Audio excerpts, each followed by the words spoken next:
Toastmasters. My name is Jean Williams. I'm your district director for District 115, which is Southern Nevada and a little piece of Utah. And this is my co-host, Carol. Carol. Good morning, Jean. Tell us about you. Hi, everybody. I'm Carol Wayman. I am with Lambda Linguists in District 115, former president, current vice president of public relations. I am also the president of U.S. Senate Toastmasters in Washington, D.C. I've been a member of Toastmasters since 2010, I believe. And I'm interested in Nevada because I work for Senator Catherine Cortez Masto. So I'm here, though, in my personal capacity, not representing the senator. And I just think Jean and District 115 leadership are just so splendid, and they just provide one of the best Toastmaster experiences. Well, thank you. Thank you. That's great. So I'm going to let you start because you had this great idea to talk about level 5 projects, and I want you to get the ball rolling.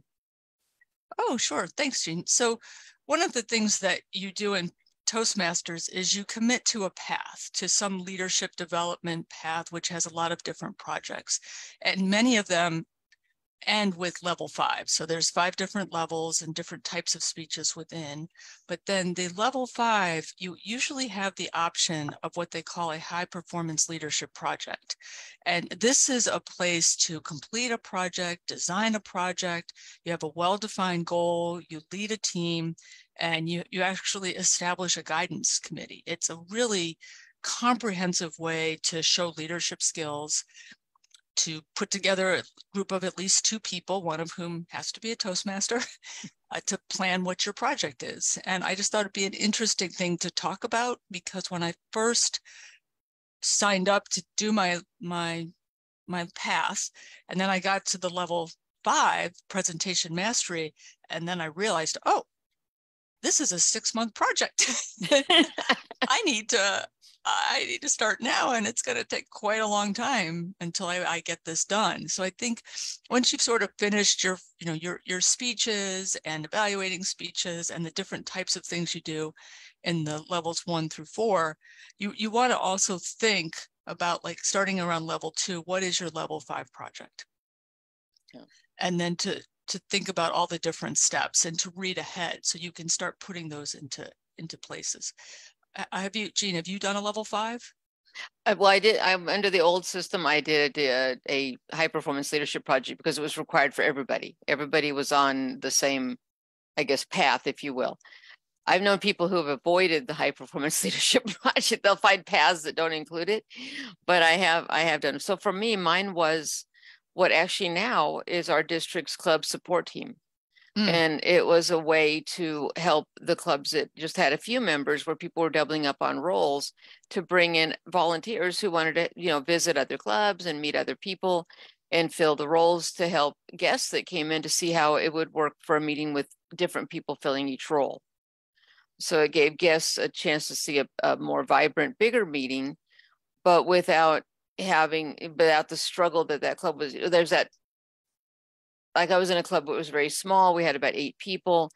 And it was just because I was a federal club, and federal government does massive hiring and then nothing, and then bump in hiring and then nothing. And because of that, during the ebb and flow of a normal club, ours would really kind of bottom out. And we were just a few members. So guests would come and they would say, wow, I love this idea, but I can't do 3 roles in each meeting, and that's too much work. And they would just run away. So that's where the idea was born. And what it became was just finding volunteers from other clubs who didn't want to join another club, but would love to help and be part of meeting other people, having fun, come and maybe be the extra roles, grammarian, timer, odd counter, so that then a guest would come and see a different person doing each role and think, oh, that would be so cool, I should join. And then once we had extra members, we'd be back on that top again and have a vibrant club. So that's my high performance leadership project, was working through a club that was down to 2 members and got them up to 20 by using this method. So it was a lot of fun. And that was the beginning of what now is our club support team, which has officially stood up about 2-3 months ago. And we're trying to find clubs that want to increase their membership and want to be part of it. I think that's a great idea. Yeah, I signed up to volunteer with the club support team, so I'm looking forward to hearing from others, because I'd be glad to do that. And it's just a great idea. When you did it, how did you put together your your guidance committee? Well, it was people who really thought, well, that's a great idea. Let me know how I can help. So those people were not, some of them were the guidance committee and the people who helped. The things I found out, there's a lot of people who will say, oh, yeah, count me in. And then the minute you call on them, it's just not. So that became a challenge. So my committees got really small, really fast. But I also, though, learned to be more creative with that. And it wasn't, I kind of envisioned one committee helping me with maybe 2 or 3 clubs. So then when I realized I didn't have that many people, I had to go down to just working with one club. And then instead of having one person maybe only have to help once a month, I had to rely on people that maybe help each week. So that made it a little more challenging. There were challenges along the way, but you're right. You learn so many things doing the project. It's one of those love-hate relationships. Oh, why do I have to do this? But then when it's done and it's in the rearview mirror, like, wow, I learned a lot from that. I learned a lot. I learned about, you can't tell people what to do. You really like to, show what's in it for them and how it's going to benefit them to get them to help. And I think that's true of anybody, but especially volunteers. Yeah. And basically the guidance committees tend to be volunteers, although I've done 2 high performance leadership projects, one for dynamic leadership and one for persuasive influence. And the dynamic leadership presentation master was very much like what you talked about. It was US Senate Toastmasters when I joined, had 4 members, and just was, obviously a very weak club. and I thought, okay, how are we going to build this club up? It has almost a 50-year history. It's a really critically important club, I think, for Senate staff to get to know each other and build relationships. And there's some nervousness around being a Senate staffer and being a Toastmaster, because your job when you're a member, you work for a member of Congress, is to be in the background, right? You draft speeches, you draft questions, you draft letters, but you're not the face of anything. You don't represent the senator or the member of Congress. And so trying to develop your leadership skills in a way that you're coordinating, but you're not doing anything that would harm who you're working for or have people misinterpret. So that's something that made Senate staff a little nervous. And so we started sort of just explaining like the benefits to them of Toastmasters. So we started having open houses. I put together sort of my leadership team, which luckily was just the officers that we had. Yeah. And so we started to do more guest speakers, started doing an open house, trying to make the case for Toastmasters, which a lot of it was, folks on the Hill, they're there for a while, then they leave, and they need, trying to explain to potential members, this is a way to build your skills. So if now you're in the back, you're drafting things, but in a future job, you're going to be the one giving speeches, holding meetings, making your case, and you want to build those skills now, so you're ready when and if you take another role outside of the Hill. And so that really helped, and we got up to 21 members, and wow. President's Distinguished Club, and it was a part of just having that one worked really well for me, because we had this guidance committee and we met. We had a meeting of we meet the second and fourth Friday, so we met on the first Friday every month. And so I had a regular scheduled meeting, which is one of the things you have to have with the high performance leadership. Your guidance committee has to have at least 2 people, and it has to meet at least 5 times. Yeah. Well, I did combine the 5 meetings. I did combine meetings 1 and 2 and meetings 3 and 4. I'm sorry, 4 and 5. So I did do that, because there's things you can cover in the first and second meeting that don't have to be spaced out. So I did that. And then the third meeting was completely separate, because it's kind of the middle and how things going and reassessment. And then the fourth and fifth week, they don't have that need to be spaced apart. So I don't think that was cheating, because a lot of people said, oh, you can combine those, but it should be 5 meetings, and you'd still have to fill out all the paperwork you'd fill out. So you have to have people a little more patient to stay longer. But what was your other high performance leadership project? This was something that I did for the senator. So this was a report that she asked for. And so I'm not able to go into too much detail on this one, but so I drafted a 87-page report for her and did a lot of research, and we published it. And how this helped me too was having it be, instead of just like, okay, go write a report, which is a huge task of, just doing original research, creating a new area of work.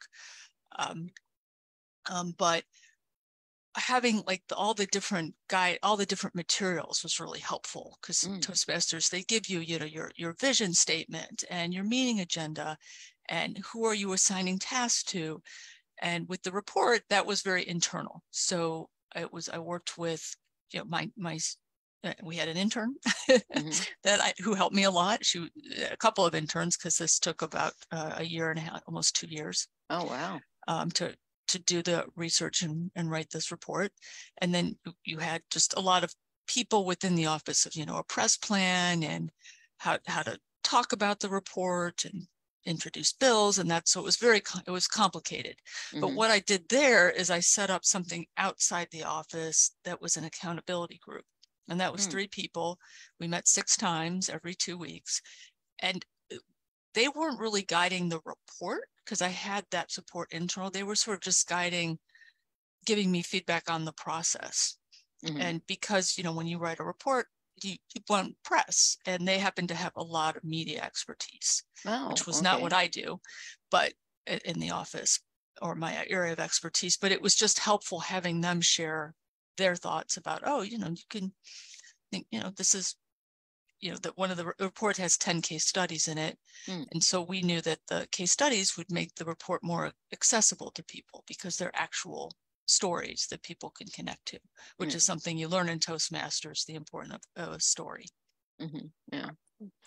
I think, well, you touched on something also, and we kind of glossed over I glossed us over the different committees.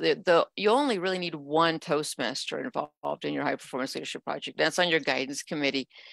And so usually, if you were doing, like, if I had been doing something internal, I had a coworker who probably could have been on the committee. So usually there's another Toastmaster there somewhere. But if it's absolutely without one, I guess you'd have to find some way to confide in somebody the parts you could let them know. So that could be a little bit tough. But then you have your action committee. My wife is a Toastmaster, and so she just joined. So that helped. There you go. She would have heard about it anyway. So that kind of worked for me. Yeah. Well, your action committee doesn't have to be Toastmasters at all. But let's talk about some of the interesting projects we've heard other people do. So a friend of mine did her wedding. Her wedding was her hype. And the first time I heard that, I thought, really? But then when I started hearing the details, because she had her decoration committee and her food committee and her invitation committee, and it really did have all the components of a very huge, very well done distinguished Toastmaster project, HPL project, high performance. Sorry guys, there's both and they're almost interchangeable, but high performance leadership project, HPL. But that was her HPL, was that. And when I started looking at how involved it was like 6 months of planning and working with different committees, and this wedding was created out on a shoestring budget. Wow. Not only because of the help, but the creativity that people wanted to do and everything else. So that was great. And she became kind of the wedding planner, but with the people helping and working for her. And then now I've heard of people taking the easy route. One of them I heard was just, he had a booth at a fundraiser and asked people to bring refreshments, and that was kind of it. And I thought, well, it meets the letter of the law, but I don't know if it meets the spirit of the law. So, but I do think you get out of it what you put into it, and it's a chance to pick any project you want. One lady I spoke to at length, and I hope she does this, because we came up with this great idea, was to raise money for a charity that she was interested in. In this case, it was the Animal Foundation, and to find someone to volunteer a venue, have the people, like one person in charge of food, maybe get some food donations, and then have the keynote speaker, have maybe 2 keynote speakers, one come from the Animal Foundation and talk about their projects and what they do, and another maybe a foster parent who's fostering a dog or a cat. and talk about what the foster parents of the animals do. And then people would come and pay to come, but they get the free meal and the free keynote, and all that money could then be donated to the Animal Foundation. And I thought, you could do that with any charity, really. Yeah. And I thought that could be a lot of fun, because you're not, you can't really, it's not for you to make money. It's not a way for you to start your business. It's a way for you to do something to better Toastmasters or better the community or just better yourself, but by doing something that really can make an impact somewhere. I think that's the message I got out of it. There was no, like, you must benefit this group or these groups or one of these groups, but that's how I took it, that you should do something to make the world a better place, be it a Toastmaster world or the world at large. That's how I took it.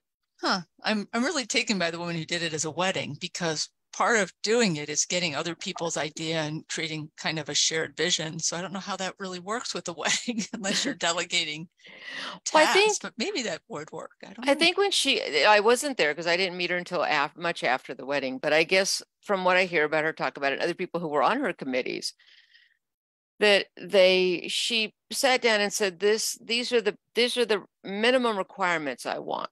This is the minimum we must have for my wedding. And then one person said, well, if we did this, and I did the decorations and I could bring it up to this level. And if you'd let me do this and this and this, and then again, she gave them that latitude. So then the decorations committee went that direction, and the food, I guess her requirement was something to the effect of, we need to eat. And then the food committee said, well, we could plan a menu and do this and this and this. And each committee got to have their creativity among themselves. So and I believe that, I'm not positive on this, but I believe that one of the committees, because it was so involved, actually had that as their high performance leadership project, which, you could do with a big project, but people who went said it was just incredible, a lot of fun. Oh, that's right. Yeah, but the first time I heard it, I will admit my first reaction was no, that's no. But when I heard more about it, I go, that is intriguing. I guess that makes more sense than just picking the smallest, littlest project you can get, because this did involve every single box on the box. So, but I think go ahead. No, it is interesting because another element of the high performance leadership are the 360 evaluations, where everybody in your team, you give them a 6-page evaluation of your leadership and your communication and your interpersonal skills, your teamwork, your team building, and it's developing or exemplary. And you get to make comments and judge. So it's just that's an interesting part, sharing that with my Toastmaster members in the U.S. Senate Club to rebuild that club, was to just get feedback from people. And that's a little uncomfortable. You feel like, I'm working so hard for this club, and what do you mean I'm just emerging, or this is what are you talking about? Just try to just be open to it. And I think Toastmasters kind of help by having the success plan, the club success plan, so we could develop a shared vision, and then that kind of tied into the 360 evaluation and the HPL. That's good. What other ideas have you heard people do for HPLs that you thought that was impressive, or have you heard any? I haven't heard any. That's why I kind of wanted to have this, because I'm the only one in my club who's ever done one. When people talk to me about, what can I do? Because I think that's the goal. What can I do? And so for example, right this minute, an HPL we have that's right here would be to be the Wake Up with Toastmasters producer. Because we would love to make this, bring our show to the next level. So for example, the way I would envision it if I were doing this one as an HPL would be to have work with a committee that finds guests and schedules the guests, work with a committee that helps with advertising and really gets the word out, maybe contacts NPR, maybe we could be on that once a week or something like that. Maybe a person who would help us create a podcast and put it into a podcast form, things like that. And then the person who oversees those 2 or 3 committees. And you could just do it for a quarter. You could do 3 months worth, and just scheduling, if there was not a guest, find a topic to cover or have a theme of the week and let all the different hosts know what the theme is. And that would be something that really could be done from your own home. If you didn't want to have to go places and do things, or you weren't able to, then that's one of those, because we're online, like you're right now in DC, I'm in Nevada. So obviously we're showing that it doesn't, the borders are not there.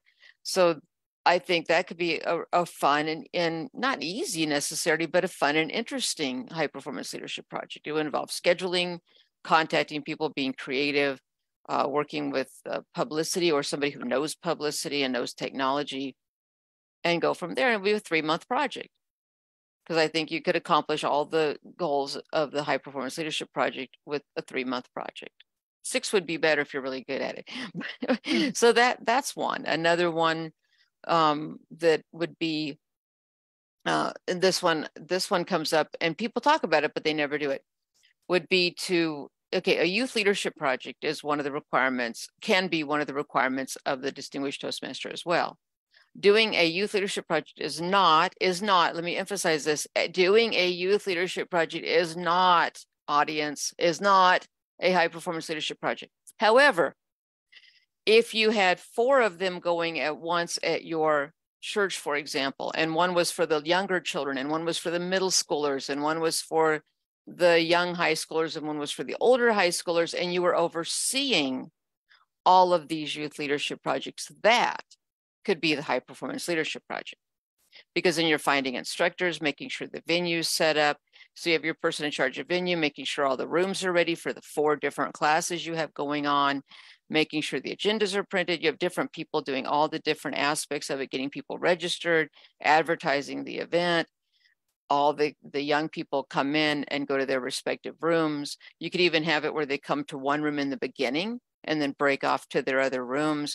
You could really form this dynamic event that maybe instead of 8 classes became 4 classes.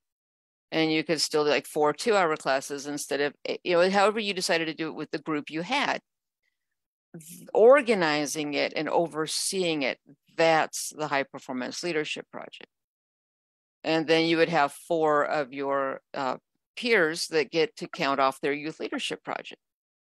Or you could even throw in a speechcraft if you wanted to go with high schoolers that were 18 and older. So you could have the youth leadership projects and the speechcraft. So you're overseeing the behind the scenes, but your instructors are teaching the classes and overseeing the classes. But that would be a high performance leadership project. And you kind of kill 2 birds with 1 stone, because you could also be doing your youth leadership project while you're overseeing this event. It'd be a little harder, but you could conceivably do it, kind of a twofer. But you'd have to really be doing both projects at the same time. So it'd be labor intensive. So that's an idea. But I had one person say to me, and the reason I emphasize it, oh, my friend told me to just do a youth leadership project and that could count toward this and this and this. I said, okay, because it was like working with a team, the high performance leadership project and the youth leadership project. No, it's you pick one. No. My mentor told me I could do all at once, so I'm going to. And the next thing I know, boom, she's got her Distinguished Toastmaster. And I thought, okay, let's talk about ethics and integrity. What is one of our 4 core values? Let's talk about that. So yeah, there are ways to do Toastmaster things that can be a high performance leadership project and help other people get that same requirement. I think one person did a job fair at their work, and so they had a invited vendors of health care vendors, different shops, different organizations to come to their work and do I used to be called a health and safety fair, or whatever you want to call it, not a job fair, but if it were during open season for insurance, you might have all the different insurance companies, but you might also have a company that does massages, or another company that does exercise or cardio, and everything related to health. And I think it was that sort of event where it was more than just the insurance vendors. It was this big, nice event, and they had the blood mobile there and everything. And I thought, well, that sounds like a lot of fun. And it sounds like one of those things you could have that would be fun. It's a 1-day event. You're done, but it would be a lot of lead up. Fantastic. Well, thanks, Jean. This has been really helpful. There's some, we're out of time. That sneaks up on us. And I'm sorry, you guys, we started a little bit late. Me and technology, you know the story. And but thanks for thinking of this as a topic. And I will see you guys on Monday morning. We'll do Mark Your Calendar Monday, and we'll see what we talk about then. Are you going to be with me again next Friday? Unfortunately, Thanksgiving. Oh, that's right. We probably will take a 2-day break for Thanksgiving. So it looks like we'll just do a 3-day week next week and then catch you guys the week after. Have a wonderful Thanksgiving, Carol. And the rest of you, I'll see you next Monday. I'll wish you guys a happy Thanksgiving then. Thanks, everybody. And come on Monday morning for Wake Up with Toastmasters, 6 a.m. Pacific time.